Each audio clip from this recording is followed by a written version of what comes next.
दोस्तों आज की वीडियो बहुत मजेदार होने वाली है क्योंकि आज की वीडियो में हम डिस्कशन करने वाले हैं कि सिर्फ 100 रुपए में आप मार्केट के अंदर इंट्राडे ट्रेड कैसे कर सकते हैं। अब चाहे आपका स्टॉप लॉस बड़ा हो चाहे छोटा हो, रिस्क आपका 100 रुपए रहेगा। स्टॉक चाहे 2000 का हो, 3000 का हो, 4000 का हो, कोई फर्क नहीं पड़ता। और साथ में ब्रोकरेजेस भी इंक्लूड करेंगे, एक्सक्लूड नहीं करेंगे। यानी ऐसा नहीं करेंगे कि आपका ब्रोकरेजेस ही 50 रुपए लग गया, 100 रुपए रिस्क, अब 150 हो गया। 100 रुपए के अंदर ही टोटल काम करेंगे। तो वो दोस्तों आज की वीडियो में सिखाने वाला हूं। और इस वीडियो की जरूरत पड़ी क्यों? क्योंकि लास्ट वाली वीडियो में हमने डिस्कशन करा था स्टॉप लॉस मैजिक स्ट्रेटेजी का, जिसके अंदर 10,000 रुपए कैपिटल का एग्जाम्पल लिया था। अब उसका 1% हमने स्टॉप लॉस लिया था जो होता है 100 रुपीज। अब काफी लोग कह रहे जी 100 रुपीज के स्टॉप लॉस के अंदर तो भाई क्या कमाएंगे, क्या खाएंगे, क्या स्टॉप लॉस लगाएंगे, 1 सेकंड में ट्रिगर हो जाएगा। ऐसा नहीं होता, ट्रिगर नहीं होगा। जहां आप चाहे वहां स्टॉप लॉस लगाए और वो 100 रुपीज का स्टॉप लॉस भी आपके लिए बहुत जबरदस्त, जितना आप 1 लाख रुपए लगाएंगे, जितना आप 1 करोड़ लगाएंगे, उसी हिसाब से काम करने वाला है। और उस वीडियो का अगर आप देखना चाहते हैं जिसके अंदर हमने स्टॉप लॉस मैजिक स्ट्रेटेजी आपके साथ शेयर करी थी, तो आई बटन में मैं लिंक दे रहा हूं, आप उसको देख सकते हैं। जिसके अंदर हमने डिस्कशन करा है कि अगर लगातार आप कंसिस्टेंट स्टॉप लॉस आपके हिट भी हो रहे हैं तो आपका पैसा किस तरीके से प्रोटेक्टेड रहेगा। आपकी स्ट्रेटेजी में अगर हल्का सा भी दम रहेगा तो आप पैसा काफी हद तक बना पाओगे। तो ये दोस्तों थी वीडियो। बाकी आज की वीडियो का डिस्कशन करते हैं और समझते हैं कि कैसे आप सिर्फ 100 रुपए का रिस्क लेकर के और ब्रोकरेज इंक्लूड करके मार्केट में इंट्राडे को प्ले कर सकते हैं। तो चलिए शुरू करते हैं और जानते हैं दोस्तों।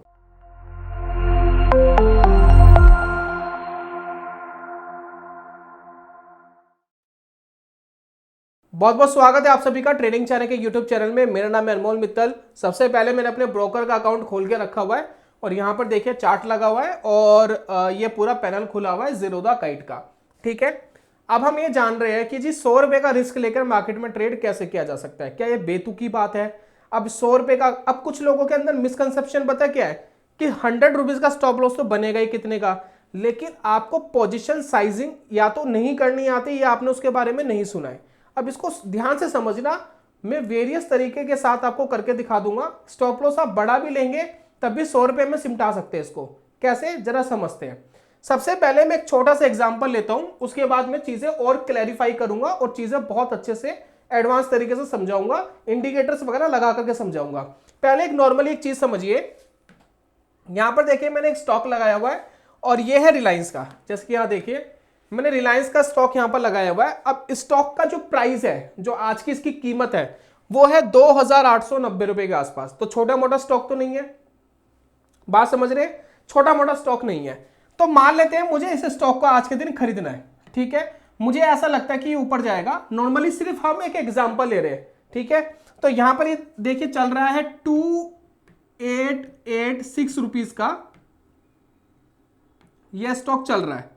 ठीक है, और अगर आप इसका स्विंग लो देखेंगे, देखिए 5 मिनट का टाइम फ्रेम लगाया हुआ है। अगर आप इसका एक स्विंग लो देखोगे तो यहां पर एक इसने सपोर्ट लिया था, यहां पर एक सपोर्ट लिया था। तो लगभग मैं थोड़ा से इसके नीचे यानी 2870 रुपीज का एक स्टॉप लॉस सोच के चल रहा हूं। ठीक है, बड़ा स्टॉक है, स्टॉप लॉस भी छोटा नहीं है। अगर मैं यहां बात करूं 70 रुपीज और ये 86 यानी 16 रुपीज का स्टॉप लॉस है, 16 रुपीज का एसएल है। ये मैंने एसएल डिसाइड कर लिया, छोटा स्टॉक नहीं है। एसएल आप 30 रुपए का भी बनेगा, कभी कभी 50 रुपए का भी बनेगा, जरूरी नहीं कि 16 रुपए का ही बनेगा। कभी कम कभी ज्यादा बनते रहेंगे एसएल, वो प्रॉब्लम नहीं है। लेकिन ये 16 रुपए का एसएल है। लेकिन जब आपने डिसाइड कर लिया कि जी मैं एक ट्रेड के ऊपर 100 रुपीज से ज्यादा नुकसान नहीं करूंगा या आज के दिन 100 रुपीज से ज्यादा नुकसान नहीं करूंगा, तो आपके पास रिस्क कैपेसिटी क्या है? आपके पास रिस्क कैपेसिटी है 100 रुपीज। ठीक है, आपका एसएल कितना है? आपका एसएल है 16 रुपए। तो आप क्या करोगे? आप क्या करिए, 100 रुपीज में 16 को डिवाइड कर दीजिए और आपके पास एक रिजल्ट आएगा। अब ये रिजल्ट किस तरीके से आएगा जरा इसको समझते हैं। जैसे कि मैं कैलकुलेटर ओपन करता हूं। ठीक है, यहां देखिए, कैलकुलेटर मैंने यहां ओपन करा। ठीक है, अब ये कैलकुलेटर ओपन करने के बाद क्या होगा, अब आप यहां कैलकुलेट करिए। जैसे कि 100 रुपीज डिवाइडेड 16 रुपीज, जब आप करोगे तो यहां पर एक फिगर आएगी 6.25। यानी 6 क्वांटिटी आप इसके अंदर ट्रेड कर सकते हैं। अगर 6 क्वांटिटी आप रिलायंस की ले लोगे आज के दिन, और अगर इसका स्टॉप लॉस लग गया, 16 रुपए का स्टॉप लॉस लग गया, तो आपके 100 रुपीज के अंडर में काम होगा। अब कहेंगे जी ब्रोकरेज का क्या? अब काफी लोग कहते हैं कि जी ब्रोकरेज ही मिनिमम 20 रुपए है। अब ये भी मिसकंसेप्शन है। देखिए ब्रोकरेज जो है, अगर आप हाइयर ले रहे हैं यानी क्वांटिटी बहुत ज्यादा ले रहे हैं, तो मैक्सिमम तो 20 रुपीज लगती है जीरोधा के अंदर। लेकिन अगर आप बहुत नॉमिनल ट्रेड ले रहे हैं तो वो कुछ रुपीज हो जाएगी। अब यकीन नहीं हो रहा, जरा समझाता हूं मैं आपको। अब जैसे कि हमने बात करी भी 6 हम क्वांटिटी ले पाएंगे इसकी, ठीक है। तो अब यहां पर देखिए रिलायंस में मान लेते हैं मैं बाय करता हूं इसको करंट प्राइस पर ही, और 6 क्वांटिटी यहां पर लगाता हूं, ठीक है। ये देखिए 6 क्वांटिटी मैंने यहां लगाई, और जब मैं 6 क्वांटिटी यहां पर लगा रहा हूं मार्केट प्राइस पर ही और इंट्राडे पे लगा रहा हूं, तो मेरे को चार्जेस क्या आ रहे हैं? मेरे को चार्जेस आ रहे हैं सिर्फ 7.84। जैसे कि मैं इस पर क्लिक करूंगा तो एक स्प्लिट भी आ जाएगा। ब्रोकरेज लगी 5 रुपए 20 पैसे, बाकी सारे टैक्सेस, टोटल मेरा लगभग 7 रुपए 84 पैसे, 7.84 रुपीज मेरा ब्रोकरेज लगा खरीदने का। अब मान लेते कि मैं इसको बेचता तो मेरा कितना पैसा लगता? अगर मैं इसको बेचता तो यहां पर देखिए ब्रोकरेज लगा लगभग 11 रुपए कुछ, तो मैं मान लेता हूं कि मोटा मोटा कुल मिलाकर के 20 रुपए का ब्रोकरेज है, ठीक है। मेरे पास स्टॉप लॉस लेना था 100 रुपीज का, 100 रुपीज का एसएल लेना था। अब मेरे पास 20 रुपए का ब्रोकरेज लग रहा है, तो अब मेरे पास बचे कितने? अब मेरे पास बचे सिर्फ 80 रुपए, क्योंकि 20 रुपए के आसपास तो ब्रोकरेज में चले जाएगा। तो आप एक काम करिए, अपना कैलकुलेटर दोबारा ओपन करिए, ठीक है। कैलकुलेटर में एक बार दोबारा ओपन करते हैं। अब हमारे पास है 80 रुपए, ठीक है। अब 80 रुपए अप्रोक्सीमेटली अगर हम डिवाइड करते हैं 16 रुपए से, जो हमारा एसएल था, तो लगभग 5 क्वांटिटी आ गई। अगर हम रिलायंस की 5 क्वांटिटी ट्रेड कर लेते हैं, स्टॉप लॉस जो हमने डिसाइड करा था 2870 यानी 2870 का अगर हम एसएल ले लेते हैं, तो आपका 100 रुपीज से ज्यादा नहीं जाएगा। ब्रोकरेज विद स्टॉप लॉस आपका काम हो जाएगा। अगर आपका टारगेट आ गया तो ठीक, टारगेट नहीं आया तो 100 रुपीज में आपका टोटल काम हो गया, टोटली काम हो गया। और 100 रुपीज भी नहीं लगेंगे इसमें, मेरे हिसाब से 95 या 90 रुपीज लगेंगे, क्योंकि जब हमने ब्रोकरेज कैलकुलेट करा था तो 6 क्वांटिटी के हिसाब से करा था, क्वांटिटी अब 5 हो गई, तो 100 भी पूरा नहीं लग रहा, अब 100 भी कम लगेगा। तो इस तरीके से आप मार्केट के अंदर बड़े से बड़ा स्टॉक और छोटे से छोटा स्टॉक को कर सकते हैं। लेकिन ऑब्वियसली अगर आप ऐसा स्टॉक देखोगे जो 1 लाख से ऊपर का चल रहा है, मान लेते हैं एमआरएफ पे आप ट्रेड ले रहे हो आज के दिन इंट्राडे का, अब उसमें स्टॉप लॉस बन गया 1.5% का, तो ऑब्वियसली वो 100 रुपीज से ऊपर चले जाएगा। हम उतने बड़े स्टॉक की बात नहीं कर रहे, लेकिन नॉमिनल आप किसी भी स्टॉक में एक ट्रेडिंग कैपेसिटी आपकी रहेगी अगर 100 रुपीज का भी एसएल आप ले रहे हैं। तो बात समझ रहे हैं इस वीडियो का मेन मोटिव क्या है? अब एक काम करते हैं कि इंडिकेटर वगैरह लगा करके देख लेते हैं। हमने तो ये नॉर्मली ये देख लिया कि ये लगा लिया जी आपने, ये लगा लिया, अब इंडिकेटर वगैरह का लगा के दिखाओ। हम तो इंडिकेटर यूज करते हैं, इंडिकेटर के हिसाब से जजमेंट लेंगे, ठीक है। तो एक काम करते हैं इंडिकेटर के हिसाब से ले लेते हैं जजमेंट, कोई प्रॉब्लम नहीं है। तो मैं काम करता हूं वापिस रिलायंस पे ही जाता हूं, ठीक है। कोई 1-2 स्टॉक में आपके साथ और एग्जांपल ले लूंगा, कोई प्रॉब्लम नहीं है, ताकि आपको क्लैरिफिकेशन रहे। तो यहां पर देखिए मैंने एफएक्स पे क्लिक करा और यहां पर मैं एक इंडिकेटर ले रहा हूं जिसका नाम है बॉलिंगर बैंड, ठीक है। बॉलिंगर बैंड ले लिया। बॉलिंगर बैंड बहुत ही खूबसूरत, बहुत ही ब्यूटीफुल सा इंडिकेटर है, मतलब मुझे इतना पसंद है, बहुत जबरदस्त इंडिकेटर है। चीजें सारी ठीक है, मैं आपको 1000 टेक्निकल्स बता सकता हूं, 1000 इंडिकेटर्स आपके साथ शेयर कर सकता हूं, प्राइस एक्शन शेयर कर सकता हूं। पैसा बनेगा सिर्फ एक में, एक के ऊपर प्रैक्टिस कर लो, अच्छे से प्रैक्टिस कर लो, कंफर्टेबल हो जाओ, तभी पैसा बनेगा। चलिए अब देखिए मैंने यहां पर एक स्ट्रैटेजी में क्या कर रहा हूं, 5 मिनट का मैंने टाइम फ्रेम लगाया हुआ है। टीसीएस का मैंने यहां पर चार्ट लगाया हुआ है। टीसीएस भी छोटा मोटा स्टॉक नहीं है, प्राइस के अकॉर्डिंग अगर हम देखें 4000 रुपए के आसपास का है। अब इसमें भी हम 100 रुपीज के स्टॉप लॉस की बात कर रहे हैं, तो कैसे हो पाएगा, अब इसको जरा समझते हैं। अब मेरी स्ट्रेटेजी बहुत ही सिंपल है। स्ट्रेटेजी क्या है? सबसे पहले तो मैंने टाइम को थोड़ा सा मॉडिफाइड कर दिया, जैसे कि मैं ट्रेड करूंगा 9:30 बजे से लेकर 11 बजे तक सुबह मॉर्निंग में, ठीक है। अगर यहां अपॉर्चुनिटी मिली तो मैं ट्रेड लूंगा, अदरवाइज 2-3 घंटे में मार्केट में चुपचाप बैठूंगा। उसके बाद मार्केट में मैं ट्रेडिंग अपॉर्चुनिटी ढूंढूंगा 1:30 बजे से लेकर 3 बजे तक। That's it. ये मेरी 2 टाइमिंग है इंट्राडे पे ट्रेड लेने की, अगर मैं स्टॉक बेस्ड काम कर रहा हूं।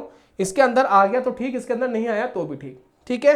अब ये मेरा टाइमिंग मैंने आपको बता दिया। अब इस टाइमिंग के अंदर देखिए मुझे एक ट्रेड मिल रहा है यहाँ पर जो लगभग 1:30 बजे के आसपास क्लोजिंग कैंडल पर है। एक कैंडल ने इसके लोअर बैंड को ब्रेक कर दिया। लोअर बैंड को ब्रेक करने का मतलब है मार्केट के अंदर एक वीकनेस आ रही है। मार्केट चले ना चले वो अलग बात है, लेकिन एक लोअर बैंड ब्रेक कर दिया। ठीक है, लोअर बैंड जो ब्रेक करा है तो अप्रॉक्स में ट्रेड लूंगा इसका लो ब्रेक होने पर। तो मैं मान लेता हूं मैंने ट्रेड लिया 3990 पर ट्रेड लिया।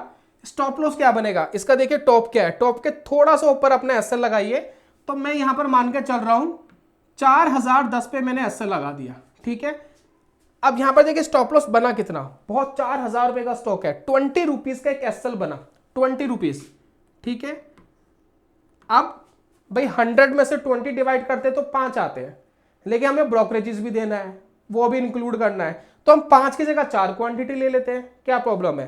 तो एक काम करते हैं, हम यहां पर 4 क्वांटिटी अगर हम बाय करते हैं तो क्या होता, अब जरा देखते हैं। अब टीसीएस में मान लेते हैं कि मैंने सेल ऑर्डर लगाया सबसे पहले, ठीक है, और मैं इस पर 4 क्वांटिटी इंट्राडे पे लेता।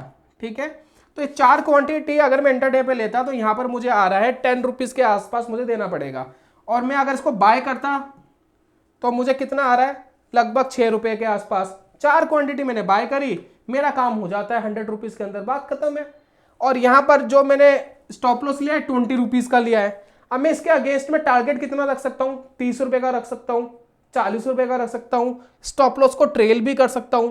अगर फॉर एग्जाम्पल मैंने 30 रुपए का यहां पर टारगेट रखा होता तो ये इजीली अचीव हो गया था। ठीक है, और बाकी डबल रखा होता तो ऑब्वियसली नहीं अचीव हुआ, लेकिन पैसा जरूर बनता, थोड़ा बहुत आपका पैसा बनता, क्योंकि मार्केट की क्लोजिंग नीचे ही हुई है। ठीक है, मार्केट यहाँ कहीं आप एग्जिट करते 3 बजे के आसपास से 3:15 के आसपास आप एग्जिट करते, ठीक है, तब भी आपका पैसा बनता, कुछ तो पैसा बनता। तो ये दोस्तों था जो मैंने आज की वीडियो में आपको समझाने की कोशिश करी है। अब दोस्तों यहाँ पर प्रॉब्लम क्या आती है कि जो इंट्राडे पे प्ले कर रहा है उसका तो सोल्यूशन मिल गया, अब जो स्विंग ट्रेडिंग कर रहा है उसका क्या है। अब देखिए अगर आप स्विंग ट्रेडिंग कर रहे हो तो स्विंग ट्रेडिंग में क्या है कि ब्रोकरेज तो आपसे जीरो का कोई लेता नहीं, ब्रोकरेज आपकी बिल्कुल फ्री हो जाएगी। जैसे कि अगर मुझे टीसीएस अगर बाय करना हो, फॉर एग्जांपल जैसे कि मुझे टीसीएस बाय करना है और मैं अब 5 क्वांटिटीज की बाय कर रहा हूं, मुझे कोई स्विंग ट्रेडिंग अपॉर्चुनिटीज मिली है, तो यहाँ पर देखिए जो चार्जेस आया है वो 23 रुपये आया है। अब ये 23 रुपये चार्जेस है, इसमें ब्रोकरेज तो कुछ नहीं है, लेकिन इसमें गवर्नमेंट के टैक्सेस बड़े जुड़ जाते हैं। तो 23 रुपये ये, उसके बाद उसको बेचने का चार्जेस प्लस डीपी चार्जेस, तो लगभग ये कुल मिलाकर के 60-70 रुपए के आसपास का मामला हो जाता है। अब ये क्या है कि ये आपको देता है डेंट।